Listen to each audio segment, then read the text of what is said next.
Jesse Livermore was born in 1877 in Massachusetts, the son of a poor farmer who wanted him to work the land. At the age of 14, Jesse left home with almost nothing, determined to pursue something bigger than farm labor.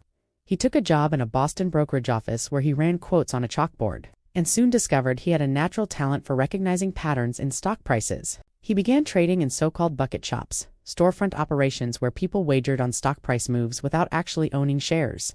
There, the young Livermore turned small stakes into real money, quickly gaining a reputation as a prodigy. His success earned him the nickname the Boy Plunger because of the bold way he plunged into trades, often with all of his capital at risk. In his early 20s, he moved on from bucket shops to real trading on Wall Street.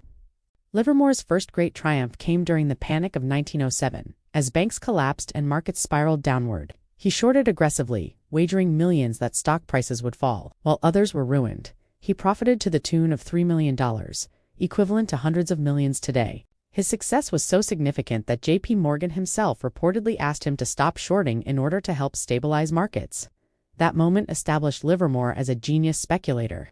In the years that followed, he lived extravagantly, buying mansions, yachts, and enjoying the life of a Wall Street celebrity. Yet his career was never a straight line upward. In the 1910s and 1920s, he made and lost fortunes repeatedly. His style relied heavily on tape reading and aggressive bets, which produced massive gains during strong trends but devastating losses when markets shifted unexpectedly. During World War I, he scored another round of large profits, again demonstrating his ability to anticipate dramatic moves in commodities and stocks. But success often bred overconfidence. He speculated heavily in cotton and other markets and at times overextended himself, leading to bankruptcy more than once. Still, Livermore always seemed to rebuild. His most famous victory came during the 1929 crash. While the public believed the Roaring Twenties would never end, Livermore grew cautious. He analyzed price movements and concluded the market was dangerously overvalued. He shorted stocks heavily, and when the crash came in October 1929, he profited more than $100 million, worth billions in today's dollars. Newspapers hailed him as the Great Bear of Wall Street, despite his genius. Livermore's story is also one of tragedy. Though he amassed and lost fortunes repeatedly, his inability to manage risk consistently or to rein in his own psychology proved fatal. He declared bankruptcy multiple times even after his greatest victories. By the 1930s, new regulations and changes in the market environment made his style less effective.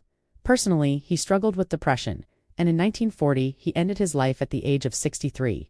The lessons from Jesse Livermore are timeless. First, discipline is everything. His greatest wins came when he followed his rules. His losses often came when he broke them. Second, risk management matters more than brilliance. Even the most gifted trader can go broke by overextending. Third, markets are cyclical. What works in one era may fail in another, and survival requires adaptation. Fourth, psychology is as important as analysis. Greed, fear, and overconfidence can destroy even the most talented. Livermore's legacy lives on through the classic book, Reminiscences of a Stock Operator, loosely based on his life, still considered one of the best trading guides ever written. His story inspires traders with the dream of turning small stakes into fortunes, but it also warns of the dangers of unchecked risk and lack of emotional control. For every trader today who studies charts and price patterns, Livermore's influence is present. He remains both a hero and a cautionary tale. If you've enjoyed this story of Jesse Livermore, smash that like button the way he smashed the 1929 crash and subscribe for more Wall Street stories. And remember, this is not investment advice. Invest at your own risk.